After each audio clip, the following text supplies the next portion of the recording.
Adrien Keller, l'homme qui est resté. Il existe des histoires qui disparaissent avec le temps, et d'autres qui refusent de mourir. Des histoires que personne ne devait découvrir. Des histoires qui révèlent ce que le monde préfère cacher. Celle que vous êtes sur le point d'entendre n'est pas seulement l'histoire d'un homme, c'est l'histoire d'une décision. Une décision prise en quelques secondes, mais préparée pendant des années.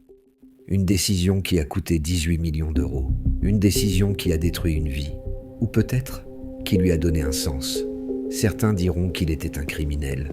D'autres diront qu'il était un héros. Mais la vérité est plus dérangeante que ça. Alors installez-vous. Écoutez attentivement. Parce que ceci est l'histoire d'Adrien Keller, l'homme qui n'a pas fui.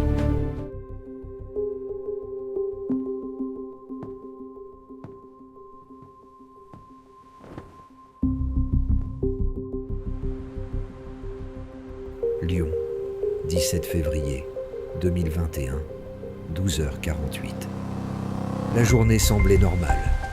Dehors, Lyon respirait comme elle l'avait toujours fait. Les tramways glissaient sur les rails. Les passants marchaient vite, perdus dans leurs pensées, pressés d'arriver quelque part. Personne ne regardait vraiment autour de lui. Personne ne remarquait les détails. Personne, sauf lui. La porte automatique de la banque s'ouvrit dans un souffle discret. Adrien Keller entra. Son manteau gris reposait parfaitement sur ses épaules. Sa démarche était calme, contrôlée, presque invisible. Mais ses yeux, eux, voyaient tout. Les caméras au plafond, les angles morts, les sorties, les visages. En moins de 3 secondes, il connaissait la pièce mieux que ceux qui y travaillaient depuis des années. Il alla s'asseoir. Il n'était qu'un client parmi d'autres. Et pourtant, sans que personne ne le sache, le destin de plusieurs vies venait déjà de changer. Les autres arrivent. 1 minute plus tard, la porte s'ouvrit à nouveau. Lucas entra, jeune, discret, écouteur dans les oreilles, le regard fixé sur son téléphone. Il avait l'air ailleurs, mais il ne l'était pas. Chaque caméra, chaque mouvement, chaque sortie, tout était enregistré dans son esprit. Il s'approcha d'un distributeur, inséra sa carte et attendit. Puis Karim entra, un sac à dos sur l'épaule, une démarche simple, un visage neutre. Il se dirigea vers une borne libre-service et brancha son téléphone. Un geste banal, invisible. Sauf que ce téléphone n'était pas là pour charger. À l'extérieur, dans une voiture sombre, un 4e homme observait le monde à travers des écrans. Il l'appelait Knox.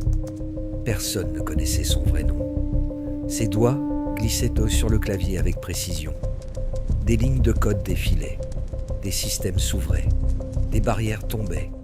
Sa voix, calme et froide, murmura. « Connexion stable. Vous avez 6 minutes. » Le braquage avait commencé. L'origine.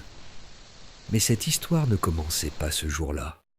Elle avait commencé 13 ans plus tôt.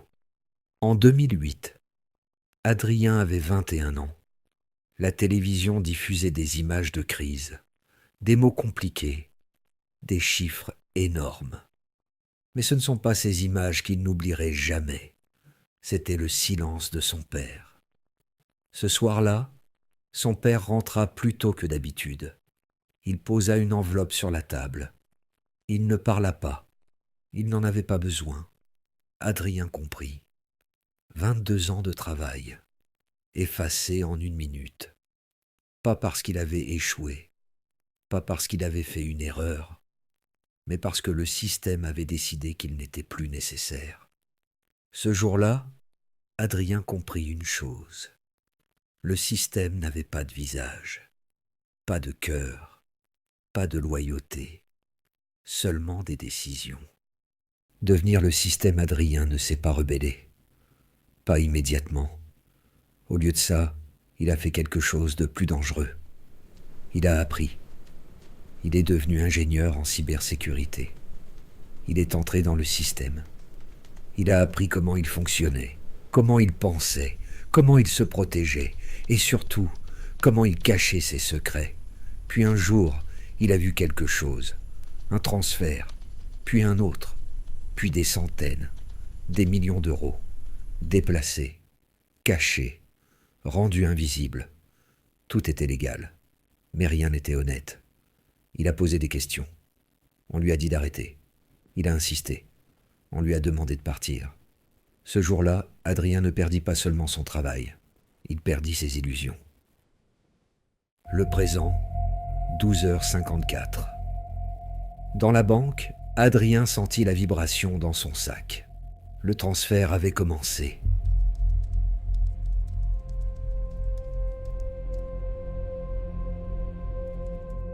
« 18 400 000 euros.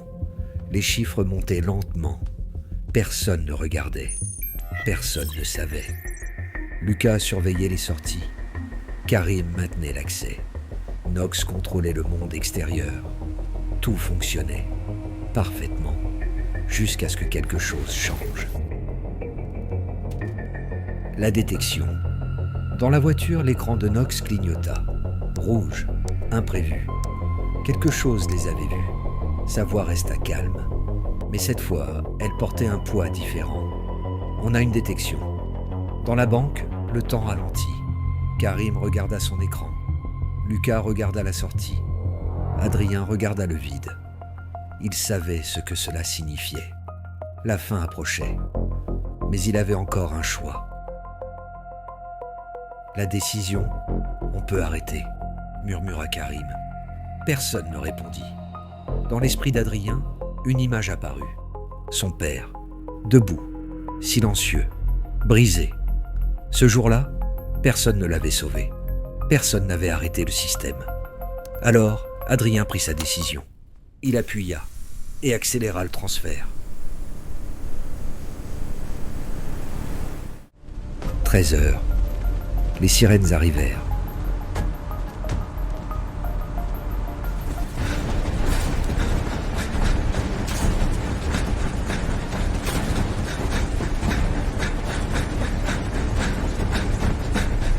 Par ici, vite! Ce sac pèse une tonne. On y est presque, cherche la sortie. Verrouillé. Et c'est l'autre côté, verrouillé. On y est presque. Dépêche-toi. Lucas disparut. Karim fut arrêté. Knox coupa toute connexion. Et Adrien resta. Il leva les mains, calme, sans peur, sans regret, parce qu'il savait que certaines batailles ne se gagnent pas en fuyant, mais en restant.